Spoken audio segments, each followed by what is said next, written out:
if you're an executive, Saundra, who's looking for work this month or might be soon, what are the main things you need to begin thinking about and doing? Well, I think it might be helpful, first of all, to understand a little bit about the climate and the environment, and just to sort of give it some context, because there's some very specific things about January in general when it comes to job seeking. I mean, I've been with ExecuNet for 5 years, but, Headhunter for 20, and I've definitely seen some cycles in the year. Also, I've seen some cycles in recessions. I've recruited through 3 recessions. And then there's some things that are very specific to what is happening in 2023 as well. First of all, as you may know, there's a load of layoffs that have been happening. So what happens is, there's a flood of supply. And even though there might be some unique demand situations that are happening for executives that we can certainly get into, what has happened is we're flooded with supply. So the supply and demand is not really in your favor. And some of that, like I said, is because of a flood of people coming on the market because of layoffs, but also because one of the top 2 New Year's resolutions is to look for a new job. So as we say, the only thing busier than a resume writer in January is a fitness trainer. Another thing that has changed a lot this year, or has been changing, but seems to be accelerating, is the way that we absorb information. So the way that we used to communicate has to change with that, because we absorb information differently. There's a lot of noise, and so it becomes a lot more difficult to cut through the noise. Engaging with an executive recruiter is different this year as well. Disruptions at an all-time high. Companies are making moves, sometimes good, sometimes not so good, based on everything that's happening in rapidly changing environments. So disruptions at an all-time high. That does create opportunity, which means that when there is opportunity, staying on the sidelines and not being ready has an opportunity cost associated with that. The systems are getting much smarter. Systems being LinkedIn Recruiter, the ability, it's the subscription that an executive recruiter, or any recruiter for that matter, will pay for to allow them to search LinkedIn, all 850 million members. And other systems like applicant tracking systems are getting smarter. That parses your resume when you respond to a job posting. There's a problem, and that is that job descriptions are not getting smarter. So we can address that. And also there's a lot of emotional anxiety on both sides.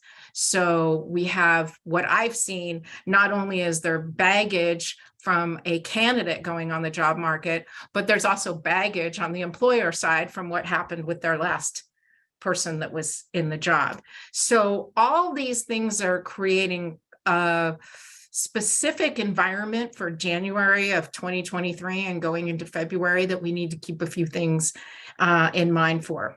Mm-hmm. It took me a long time to get this down to a short list, but I'm just going to give you a real short 5-point list. First of all, first thing you need to do is make sure that you know what your next role looks like. This is probably the most important thing to do up front that most people don't do.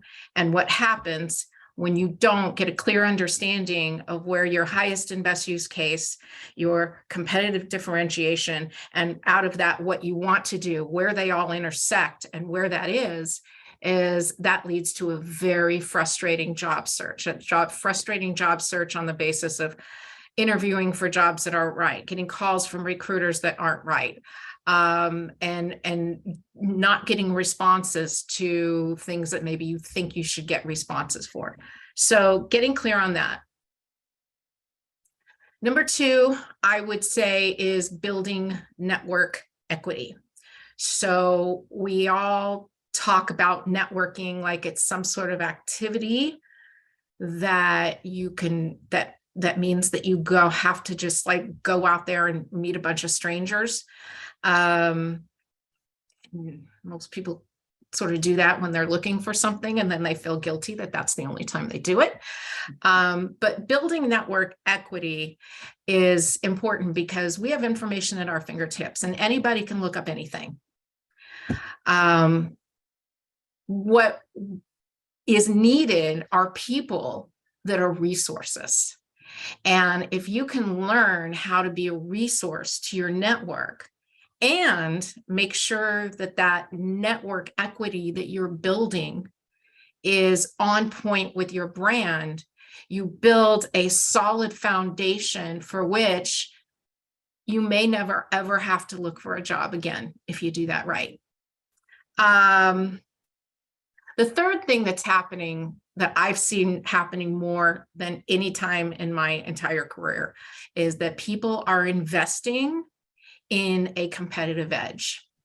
Now, when you're more junior in the pyramid, that tends to look like getting some education, getting an advanced degree, learning some new technologies. At the executive level, it's a little different. What it means is knowing what's now and what's coming. So that doesn't always involve something that you can just go out there and learn. You actually have to gather information so you can then use your expertise to make your own hypothesis.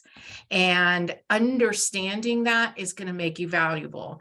The other thing that people are investing in is understanding who their stakeholders are and what their agendas are.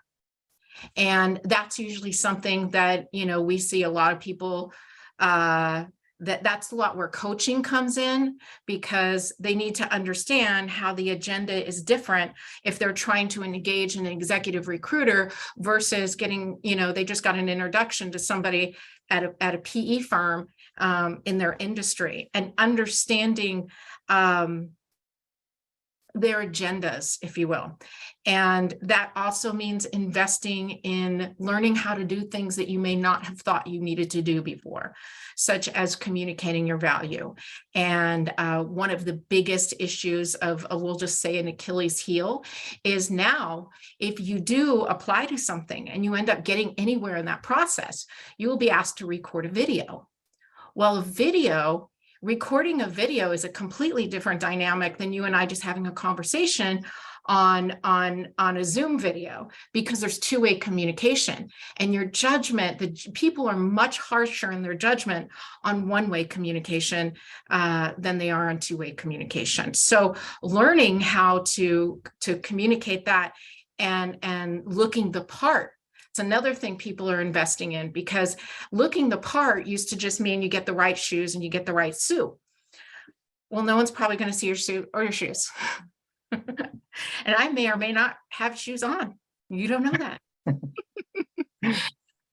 What investing in looking the part now is the collateral, is their online presence. It's their reputation or their brand. And in video interviews, how polished are they coming off with their verbals and nonverbals? And if you and I were having a normal conversation, I could say 5 or 6 different times and you wouldn't even notice it. If you're a newscaster, let's just say, and you use a few times, or you're recording a one-way conversation video, one-way communication video, that's going to make you seem unpolished. And these are things that people have not thought they needed to invest in before. And Tony, you and I both know our coaches have been spending a lot of time working with people on that. Fourth thing is that in disruption, the best defense is always being ready. And I know that we talk about that a lot. And the fifth thing is make sure that when the offer comes out, if you take that job, it is very important, especially in this time and day and age and level in your career, that it is the right job, that you're not just taking it as some sort of fill in the gap, because the job that you take at the executive level determines or can interrupt or can damage your brand that you've spent all this time to create value around. So, as you know, I could go into rabbit holes on all of that, but those are sort of my top 5. Well, we might just drill down on a few of those. I want to dial back to something you said quite intentionally. Invest in your competitive edge. Now, one could take all 5 things and say, well, that's the edge. Could you, however, distill for our audience, what is the top thing you not just can do, but must do to create that edge? What is the one thing that, if you were to spend your time on one thing first and more deliberately, what would that be? Well, essentially, this is something I think that all 5 of those things have in common. And I started with, knowing what your next role needs to be, and I ended with don't take the wrong job. So there is a very common through line in that, and that is knowing your value proposition. I talk to executives all the time, and if I were to ask them what their value proposition, they would say they know it. And then when I listen to the answer is them telling me how they get their job done, them telling me the things that they've done. And that's not what your value is. Your value is a brand. A brand is the thing you do for them, not on a day-to-day basis, but what the outcome actually is. And that is something that is probably the most difficult thing about a job search to do on your own. Because I actually had a call with a chief marketing officer of a Fortune 50, actually probably Fortune 10 brand. If I told you the brand, you'd know it, okay? And within the first 10 minutes of our strategy session, she said to me, when I asked her what she wanted help with, she said, I need help on my value proposition. I've been working in my career my whole life. And if there's one thing I know about marketing, and I know a lot, is that I'm on the inside of the bottle and you can't read the label from the inside of the bottle.